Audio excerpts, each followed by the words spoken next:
Last year, 3 students at Emory University launched an AI tool that was supposed to make studying just a little bit easier. They called it 8-Ball, and here's how it worked. Say you were preparing for an exam. You could upload all of your lecture slides from your classes, even those messy handwritten notes, and 8-Ball would spit out a bunch of flashcards you could use to quiz yourself. And the flashcard tool was just the beginning. The 8-Ball team was planning to add a test generator complete with answer keys and a homework helper. In March, the students pitched their idea to Emory's annual entrepreneurship competition. They took home the top prize of $10,000. Things were suddenly looking up for the 8-Ball team, which is why they really didn't see this coming. Just a few months after the competition, Emory suspended 2 of the students, one of them for a full year. The university insisted 8-Ball could be used for cheating. The students were shocked. This was going to go on their permanent records. First, an award, then a punishment for the exact same product. So, which is it? Is AI an innovative learning aid or a cool new way to never do your homework again? I'm Bilawal Sidhu, and this is the TED AI Show, where we figure out how to live and thrive in a world where AI is changing everything.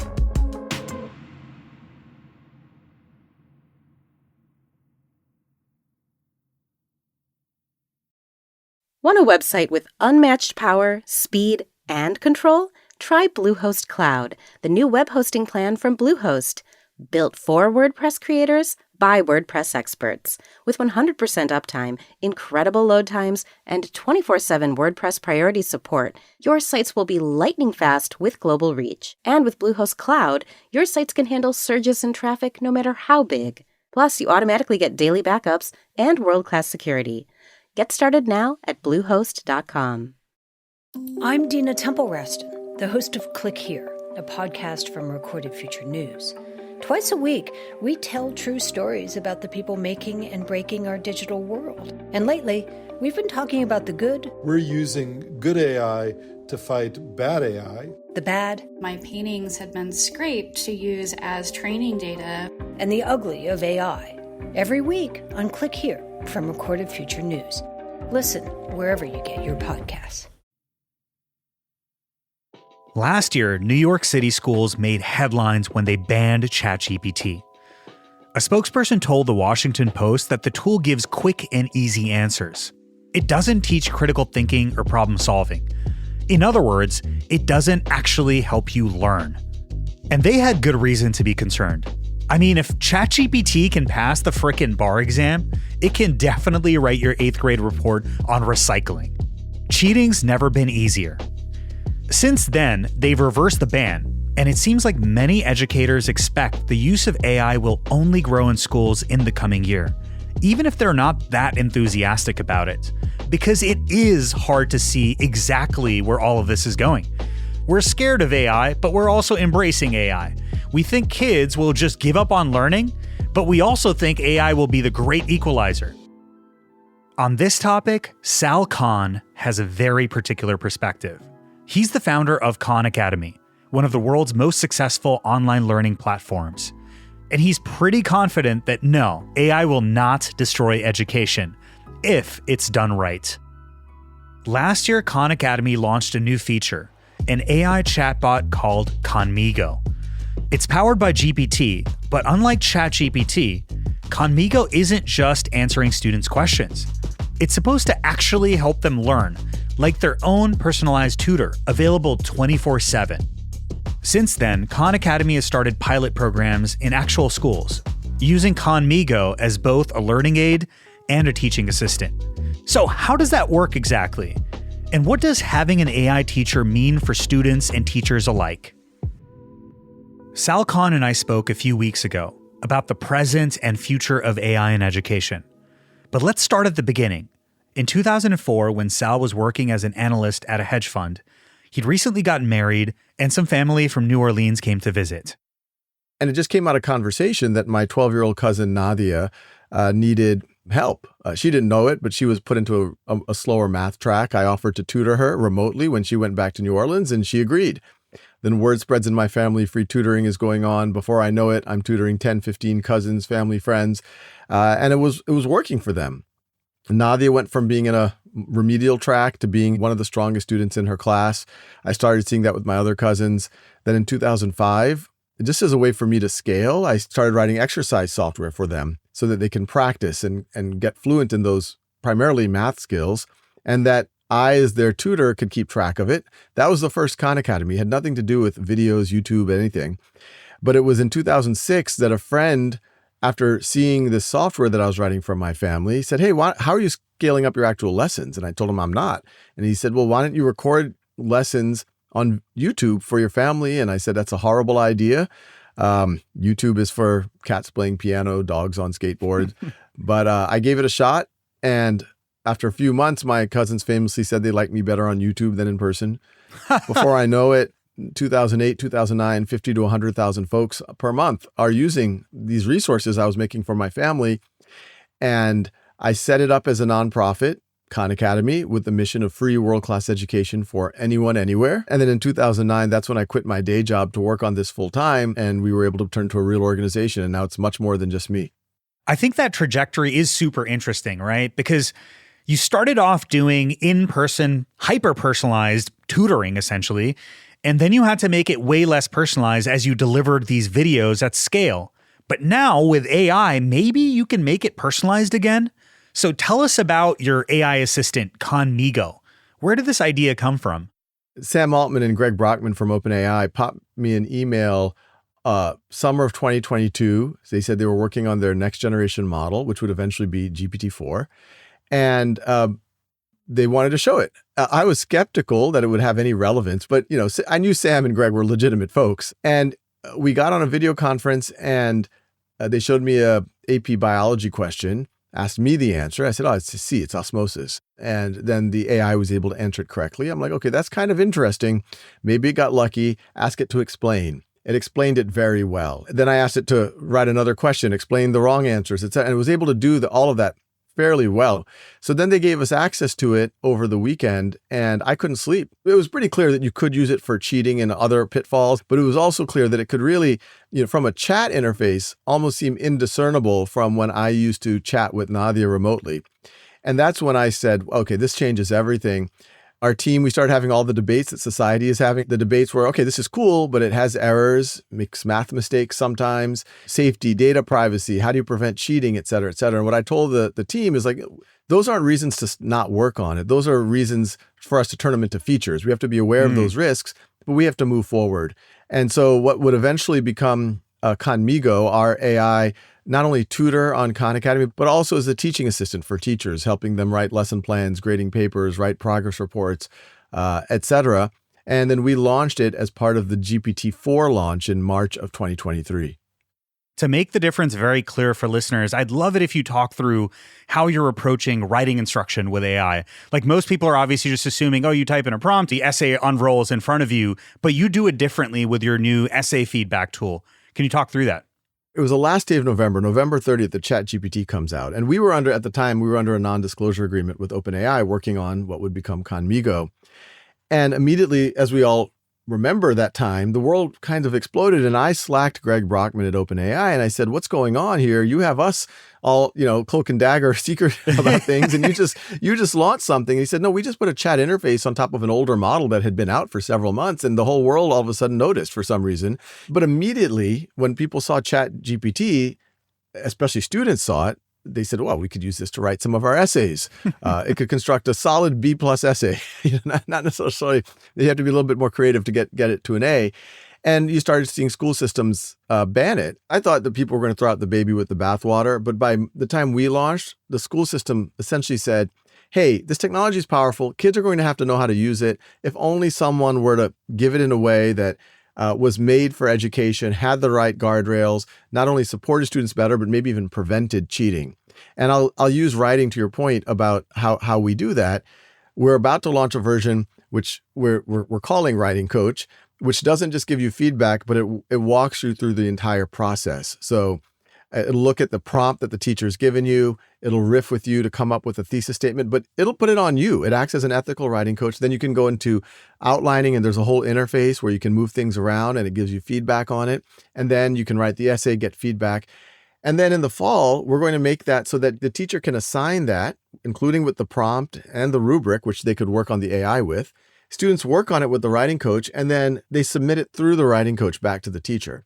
And what that will allow is, in the past, well before AI, all teachers got were the final output of the essay. Even when there wasn't cheating, they wouldn't really know much about the process or how long it took students or where they had difficulties. Now, using Khanmigo and this writing coach, when the student submits, the AI reports to the teacher, hey, we spent about 4 hours on this essay. Sal had a little bit of trouble coming up with a thesis statement. We eventually got there. This work is consistent with Sal's other work, especially the work that he's done inside of the classroom. And by the way, a lot of your students are having trouble with thesis statements. Maybe we should create a mini lesson on that. It really is akin to, imagine if every student had essentially one-on-one support from a teaching assistant tutor, and that you as a teacher can have a conversation with every teaching assistant about every student. So the teaching assistant, first of all, can give a preliminary grade. The professor, the teacher is still in charge. And then the teacher can ask the teaching assistant, why do you think that? Where are the students' strengths and weaknesses? If society had infinite resources, that's what we would have done from the beginning, but we don't. So it sounds like there are these superpowers, right? Or abilities that you can scale well beyond the sort of constraints of us just being humans. Are there any other capabilities that surprised you as you've been developing this project where you're like, holy crap, like we can actually do this? Almost every hour I play around or I think about things, I realize I was being too narrow the hour before because this technology is, I start Brave New Words with me and my daughter at the kitchen table.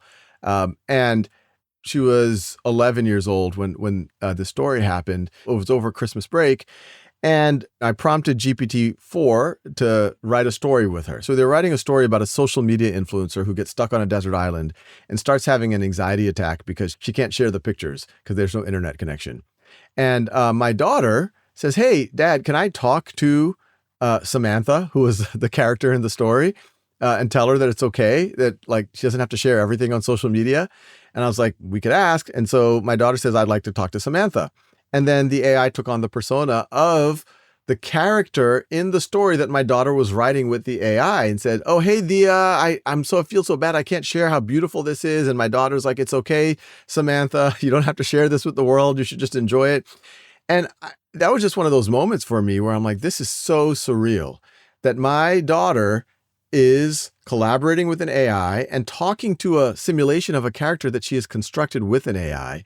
And so that transcends tutoring. That transcends what I was doing with my cousins. And that's when we started to say, wow, you could have AIs act as simulations. What if literally content could come alive? If you could talk to Eeyore the donkey, what if you could talk to the Golden Gate Bridge? What if you could talk to the Eiffel Tower? What would it tell you? These things are now possible.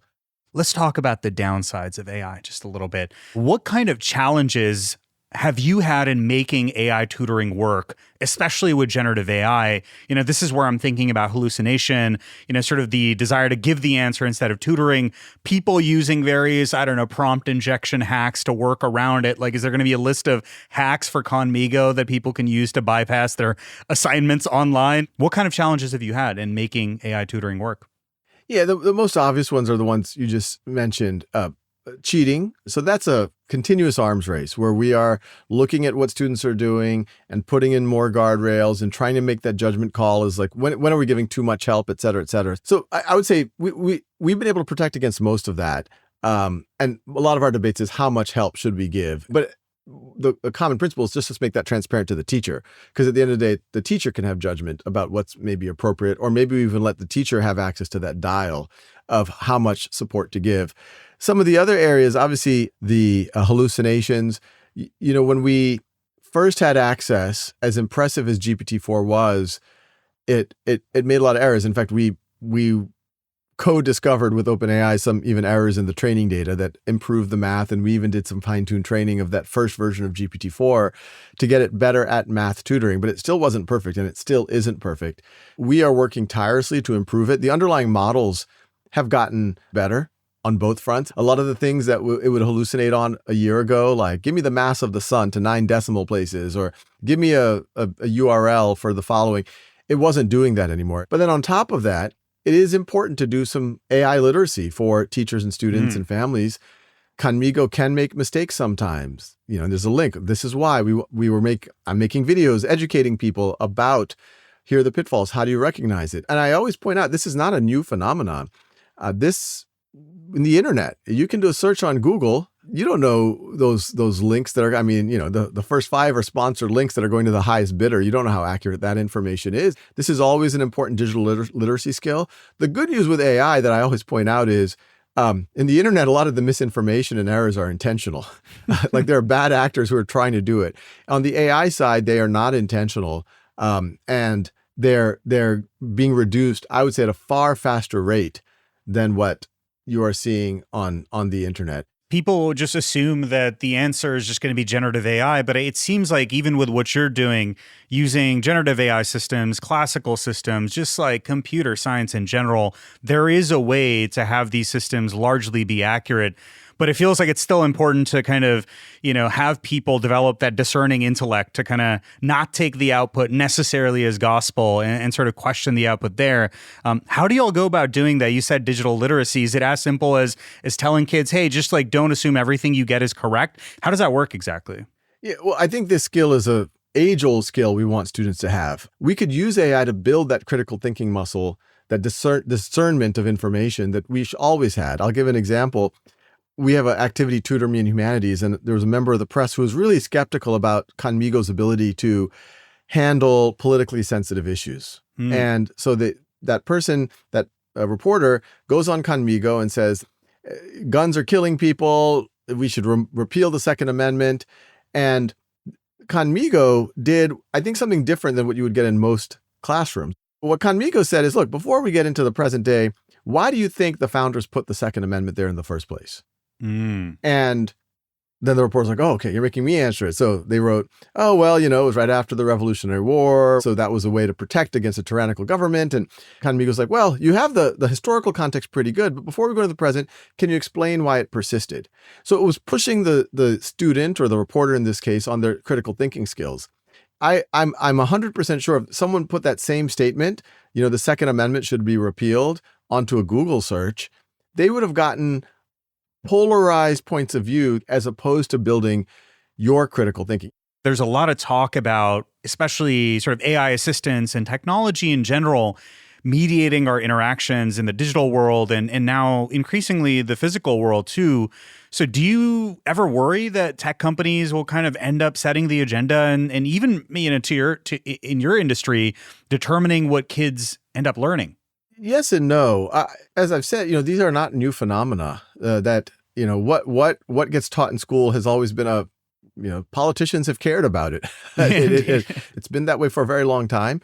We've had multi-billion-dollar marketing industry that well before we had social media, figuring out we're most likely to click on. You had large ad firms making us want things that we probably didn't need. I am sure people will think about using generative AI to do some of those things as well. And the most dangerous ones will be subtle. At the same time, and I write about this in the book, when we are watching TV, when we're online, our minds are already doing battle, even though we don't know it. Our unprepared minds are doing battle with very sophisticated marketing, very sophisticated social media AIs. What if we had AIs on our side? So I'll give an example. As your child browses the internet, or as they use their computer, as they use their phone, what if there's an AI that's able to observe all of that? And first of all, it knows that you're 15 years old, so some of that content isn't appropriate. And so you can say, wait, I'm not going to let you read that article. Or, we've already spent 20 minutes on TikTok. I've talked to your parents. That's about all I can allow you. And so it can act as a bit of a guardian angel, or even for an adult. I wouldn't mind. I would put it on my phone as long as I felt that the data was being secure. If it said, Sal, you already spent an hour on this phone. Maybe you want to put it up. Or maybe it even says, hey, I can hear your kids are asking you a question in the background. Why don't you go pay attention to them as opposed to checking your email for the 10th time today? So I can imagine a world where an AI can act as a coach and it's with you on your phone, on your device, so that it can create some healthier habits.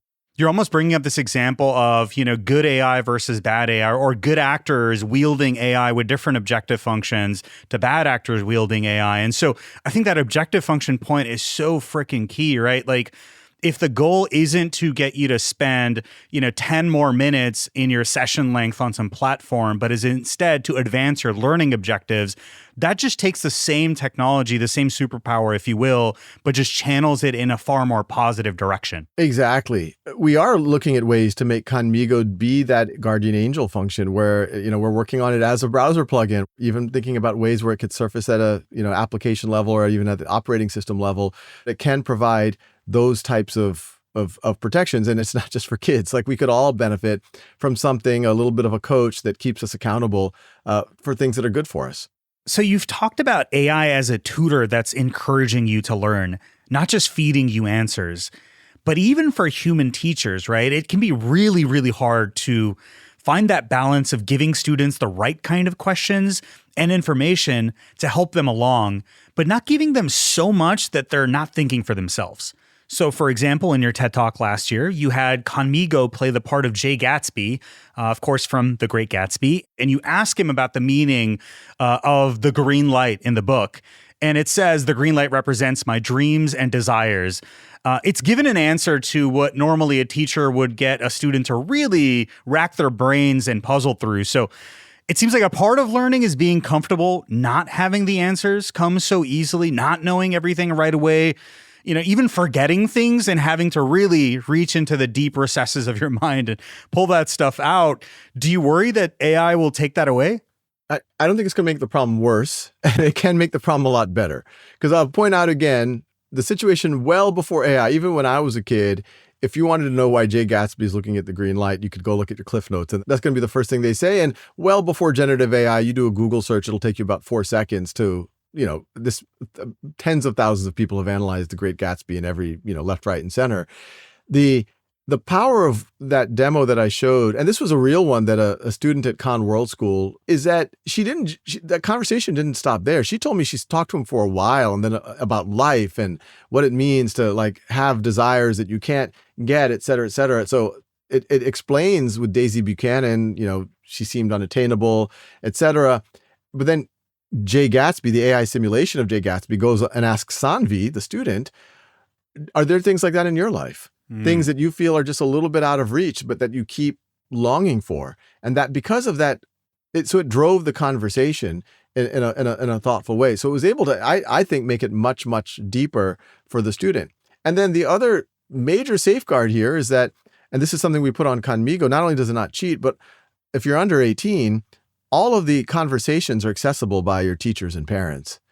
And we can report back to your teachers and parents. So in the past, in the 80s, when I was, reading The Great Gatsby, if I went to the Cliff Notes, there's no way my teacher knows about that. So I think that oversight, that transparency to the adults is actually going to undermine this cheating or shortcutting way more than anything than we could do before.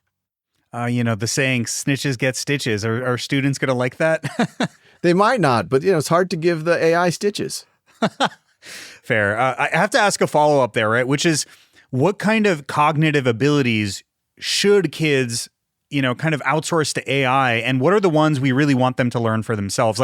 So I'm thinking about the invention of the calculator and mental math, right? Or Google Maps and spatial awareness. As this tech keeps getting better and better, there are more and more things that these systems can do that were relegated purely to humans. How do you think about drawing that line between leveraging AI capabilities and preserving that development of human skills? I'm a little bit of a traditionalist, even before AI. When the calculator comes out, I'm like, no, you still have to know your fluency in mathematics. And you'll be able to use your tools better. Same thing is true when the internet comes out and web search comes out. People said, oh, kids don't have to know facts anymore. They can look it up within 5 seconds. I was like, there's a huge difference between someone who has a content base, a fact base, and how well they can use these tools versus people who can't. And the same thing is going to happen with artificial intelligence. These frontier models they're performing at the 80th percentile on a lot of these standardized tests like the LSAT and the SAT, et cetera. And so people have a decision to make. Do you want to be able to hang with the AI? Because someone's still going to need to be able to put the pieces together and leverage these tools to amplify their intent. Or do you want to let the AI pass you by? And maybe that might be okay to shortcut a few assignments, but I would argue those were probably not well-designed assignments if they make the shortcutting easy. But that means you're also going to be very vulnerable to dislocation. Like you're going to have trouble getting a knowledge economy job. I think, interestingly, AI will open up more doors for maybe less knowledge economy, but more human-centered jobs. Nursing, which is also a knowledge job as well, but it could be caretaking maybe, or counseling, which is also a knowledge job, but also has a huge human element to it. But I think in general, people who are able to leverage and know how to use these tools are going to be the ones in the best situation. That conversation I mentioned with that reporter talking to Khanmigo about the Second Amendment and Khanmigo pushing their thinking, you're not seeing that a lot, unfortunately, in a lot of classrooms. You see that in some really well thought out classrooms that are seminar style, where the professor is constantly pushing students' thinking in a Socratic way, but that's not mainstream. And hopefully with AI, we can make that a lot more mainstream. Khanmigo, another one of their activities, you can get into a debate with Khanmigo, where you could take one side of the issue and it takes the other, and then it gives you feedback. We're getting a lot of feedback from high school and college students that they don't feel safe having these debates anymore. And even if they did, they sometimes are embarrassed. They don't know how strong their arguments are. But now there's a place where they can practice this critical thinking. We're going to take a short break. And when we come back, we'll face the perennial question.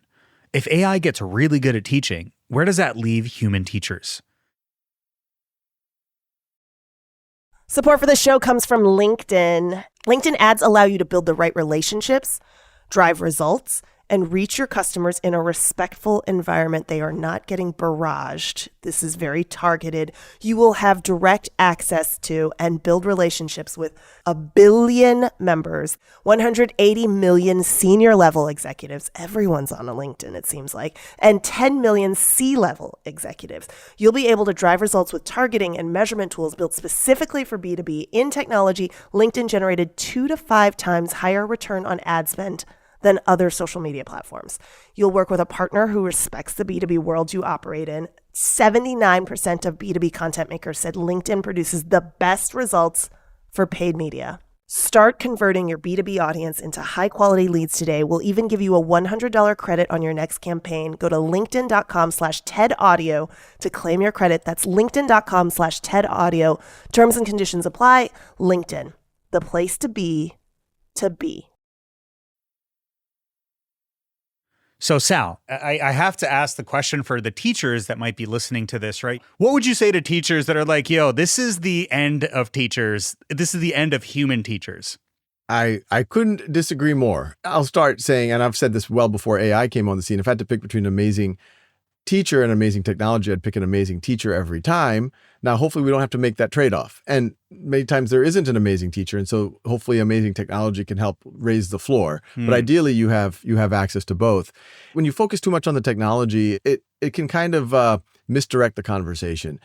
If I told every teacher in the world, every one of your students is now going to have access to someone at night who will sit next to them and help them in an ethical way, support them, not do the problem for them, I think every teacher would say, hallelujah, yes. And by the way, if I could talk to that tutor and if they knew what we were covering in class and I could get reports back about that, even better. That would be incredible.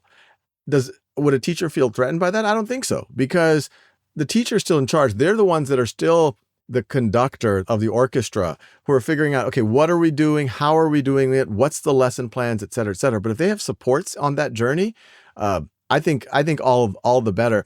The amount of time teachers spend non-student facing, as we mentioned, for lesson planning, grading papers, et cetera, if we can shorten that, that gives teachers more time for the human-centered part.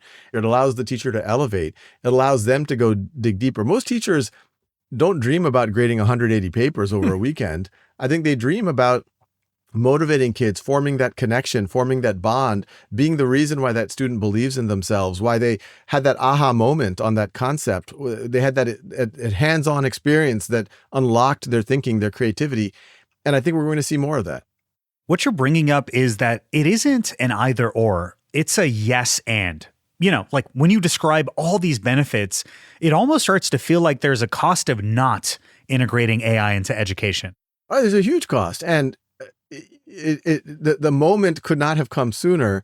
If we don't do it, we'll have the status quo system. And the status quo system, I read a lot about it in my current book and my previous book.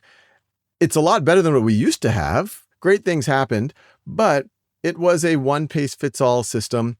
Some kids succeeded, kids like yourself or myself, or probably a lot of the folks listening, but a lot of kids accumulated gaps and they fell off. They dropped out, or like a majority of kids in America, when they go to college, 60 to 70% of them, when the colleges give them a placement test, they're operating at a 7th grade level in both writing and mathematics. So that's the current status quo. And if you think that things are bad, imagine when they have to enter into a workforce where the AI is not operating at a 7th grade level. The AI is operating at a 12th grade level. I think most folks would say, hey, we would want that benefits of AI to accrue to all students or as many students as possible. For that, they need to level up. So I think AI introduces these opportunities, but it also introduces the urgency for people. Before it was nice if you learned calculus, and maybe it's not calculus that everyone has to learn, but it was nice if you could put AI tools together to do something productive, or if you could write well, et cetera, et cetera. Now I think it's going to become pretty imperative. So we've talked about what Khanmigo can do for students and teachers, but you're actually testing it out in schools right now. You've got 2 pilot programs running in schools in Newark, New Jersey, and Hobart, Indiana. How are they going? So those were the first 2 that we started back in March of 2023. They've been going very well. And both of them, we picked those intentionally because both of those districts were already using Khan Academy to great effect. And in the not too far future, some efficacy studies will be coming out. But since then, we've scaled. We're about 160,000 students and teachers using it right now. As we go into this coming school year, it's probably going to be on the order of 1 million, formally using it as part of their districts. We're seeing a certain class of student immediately when they have access to the AI, they're off to the races. I would call it 15 to 20% of students who immediately understand what they can now do. I would say the other 80% of students, it's interesting. Some of them are having trouble articulating what they need or how to communicate. And at first I thought this was a problem with the technology or with the AI. But then the more that we talk to educators, they're saying, you don't understand. This was a problem all along. These kids would raise their hand and the teacher would call on them and say, okay, Sal, how can I help you? And never mind. I don't know, huh? They weren't able to articulate it. So these teachers are telling us it's really important for these students to practice these skills. I love that. Are there any other adjustments to the program that you're making? I'm super excited for these studies to come out because I was curious to ask you about a delta or difference between kids performing on tests and assignments that don't have access to these AI systems. But have you made any adjustments to your product or your, teaching curriculum? Any assumptions that you've had to question based on the learnings from these pilots? Oh, there's a ton. We have this internal initiative called Proactive Khanmigo, which is we realized Khanmigo shouldn't just wait to be asked. A good tutor would hold a student accountable, message them, maybe message their teacher, their parents to make sure that student gets engaged on things. We've had these debates internally when we saw a lot of students had trouble just articulating their question. We did this thing called dynamic action bubbles where Khanmigo would offer potential responses, and we're making it an option and potentially one that teachers can turn on or off depending on how much support students need. So there's been a lot of debates about that. How much support is enough support? The teacher tools we're continuing to add as we learn from teachers, the types of workflows that they want to help get productivity on. And then, how do we just make it more omnipresent, a browser plugin on different platforms that students might like their learning management system? How do we integrate it with that? So it's just more where the students and teachers are. So what are you excited to try next with Khanmigo? I saw that demo you made with OpenAI where your son is solving a basic trigonometry problem using an iPad. And he's having a conversation with GPT-4 Omni the whole time, highlighting things on the iPad, and GPT is responding just like a real teacher would, looking over his shoulder. One of the demos we showed, it could see the screen, and my son, I feel bad. He had to pretend like he didn't know what a hypotenuse is. I was going to say that seemed like the least believable part of that demo. I was like, really? Sal's kid doesn't know that? I don't buy that. I know. His credit, he's a low ego kid, so he was completely cool. I think he knew what a hypotenuse was when he was about 5, but he went with it and made it a better demo. But it could see the triangle and it could see that he was marking the wrong side as the hypotenuse. That technology isn't going to be in Khanmigo tomorrow. And it is more fragile. That demo didn't have any edits. I mean, that is the technology, but it's not perfect all the time. So I think, and it's very costly too, computationally wise. I would guess we're probably a year and a half away before that type of technology is more accessible, that we're putting it in Khanmigo.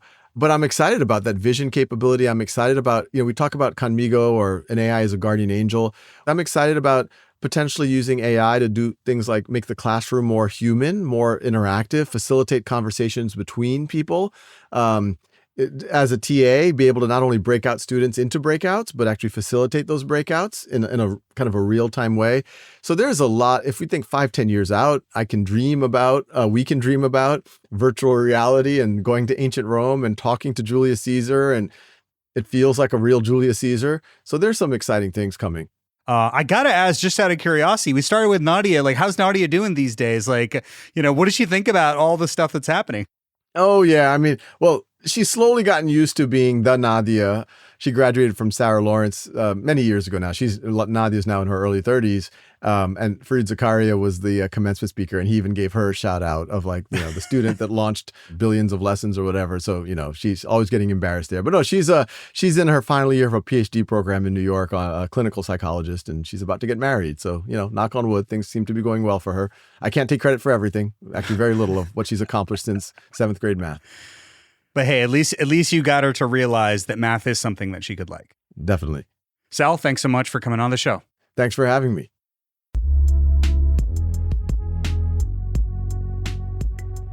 Here's what I came away from this interview thinking about.